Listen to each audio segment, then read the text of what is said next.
இந்த ஆலயத்தை வச்சு நல்ல காரியம்லாம் நான் செய்யறேன்னு சொல்லிட்டு கடைசியில் நீ செஞ்சது பூராவே உன் கண்ணுக்கு தெரியாத கெட்ட காரியத்தை நீ செஞ்சிடுற, அங்க சாபத்துக்கு ஆளாயிடுறீங்க.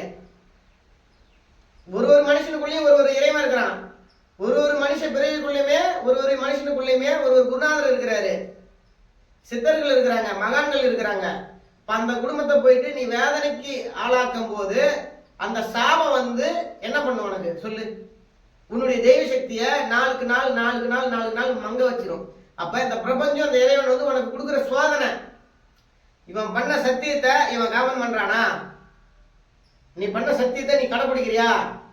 பணத்துக்கும் பேருக்கும் ஆசைப்படாத ஒரு தீமை வழியில இவன் போவாத இருக்கிறானான்னு உன்னுடைய தெய்வமோ இந்த பிரபஞ்சத்தினுடைய ஆற்றலும் உனக்கு கொடுக்குற சோதனை.